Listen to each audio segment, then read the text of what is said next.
Have you ever wondered what would happen if Yuji Itadori, the guy who throws himself into every fight without hesitation, just said no? Not to a curse, not to Sukuna, but to the entire Culling game itself. What if instead of entering Kenjaku's death tournament like everyone expected him to, Yuji flat out refused? No playing by the rules, no collecting points, no killing other sorcerers just to survive a game he never agreed to play. Would the world fall apart without him? Would Kenjaku's plan succeed? Or would Yuji refusing to participate actually be the smartest move anyone has ever made in the history of Jujutsu? Well, buckle up, because this what if doesn't just change the Culling game, it changes everything that comes after it. So let's start this off by setting the scene. The Shibuya incident just ended. The city is in ruins, Gojo is sealed inside the prison realm, and Nanami is gone. Nobara's fate hangs on by a thread, and Yuji is battered, exhausted, and carrying the weight of every single death on his shoulders. And he is now declared a criminal by the higher-ups of the Jujutsu Society. And in the original timeline, Yuji goes along with it. He trains, he prepares, he enters the Culling game because there's no other choice, or at least that's what everyone tells him. But in this timeline, something snaps inside of Yuji differently. Because think about it, Kenjaku designed the Culling game, Kenjaku set the rules, Kenjaku decides who lives and who dies based on points scored by killing other people. And many of them are innocent sorcerers who were forcibly awakened and thrown into the game without a choice. And Yuji, staring at the wreckage of Shibuya, realizes something that nobody else does. If he enters the game, he's doing exactly what Kenjaku wants. He becomes a player in someone else's story, another piece on the board. So Yuji decides to make a decision that shocks everyone around him. He refuses to enter. Not out of fear, not out of selfishness, but because Yuji has never once in his life fought on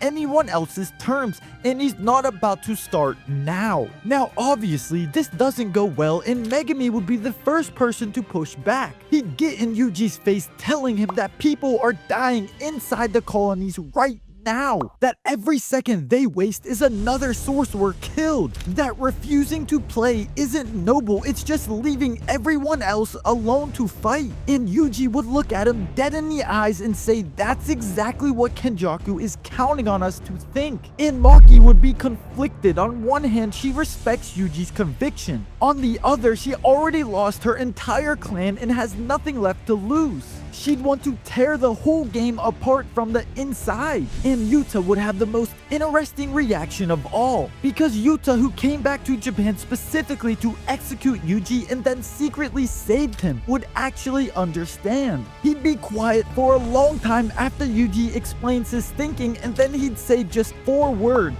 Okay, so what then? And that question, so what then, becomes the entire engine of this alternative timeline. Because refusing to play is only the first step. Yuji still needs a plan. So here's where it gets really interesting. Instead of entering the colonies and playing by Kenjaku's rules, Yuji comes up with something nobody expected. He decides to go after the game itself, not the players inside it, but the actual barrier structure that keeps the Culling game running. See, in the original timeline, the team figures out that the game can be manipulated through its own rules, adding new rules using points. But that still means playing, and that still means killing. Yuji's approach is completely different. He wants to destroy the foundation of the game entirely, and to do that, he needs 3 things. First, he needs to find and free Gojo from the prison realm, because without Gojo, no sorcerer alive has enough raw power to punch through Kenjaku's barrier structure at its core. Second, he needs Chozo, his brother, because Chozo has a blood connection to Kenjaku through the Death Womb paintings. And Yuji believes that connection can be used to trace Kenjaku's barrier technique back to the source. And third, he needs someone on the inside, someone already in the Culling game who can feed him information without blowing their cover. And that person is Yuta Akotsu. Yuta would agree to enter the game not to score points or kill anyone, but to act as Yuji's eyes and ears inside the colonies. Every barrier weakness he finds, every powerful player whose location might be useful he finds, and every rule exploit he finds, it all falls back to Yuji on the outside. And while everyone assumes Yuji is hiding, grieving, falling apart, he's actually running the most dangerous intelligence operation in Jujutsu history. But of course, nothing ever goes perfectly when Kenjaku is involved. A few weeks into the plan, Kenjaku figures out that Yuji never entered the game, and instead of being frustrated,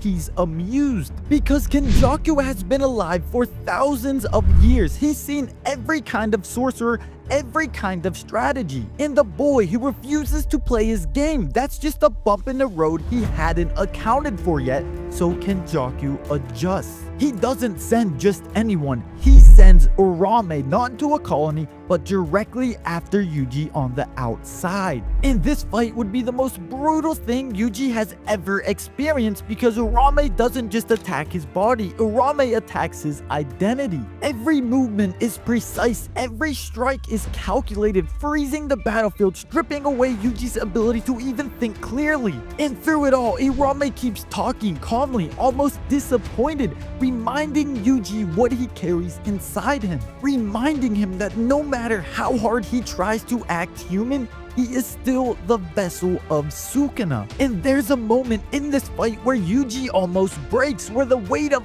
everything, Nanami, Nobara, Shibira, comes crashing down all at once, where he stops fighting back, where Sukuna begins to stir inside him, whispering that if Yuji just lets go, even for a second, the pain would disappear. And Urame sees that hesitation, steps closer, and says something that hits way harder than any attack. You didn't refuse the game because it was wrong. You refused because you're afraid of what you already are. And for a second, Yuji has no answer, but then Choso arrives, and brothers don't let brothers fight alone. Together, Yuji and Choso push Urame back, not defeating Urame, but proving something far more important. That Yuji isn't alone, and refusing the game didn't make him weak, it made him unpredictable. And now, here's the turning point that changes everything. While Yuta feeds the intel from inside the colonies and Yuji and Choso hold things together on the outside, they finally get the break they needed. Angel, the sorcerer inside the Culling games with the ability to nullify curse techniques, is located by Yuta inside the Sendai colony. In the original timeline, Yuji and Megumi enter the game specifically to find Angel and negotiate Gojo's release.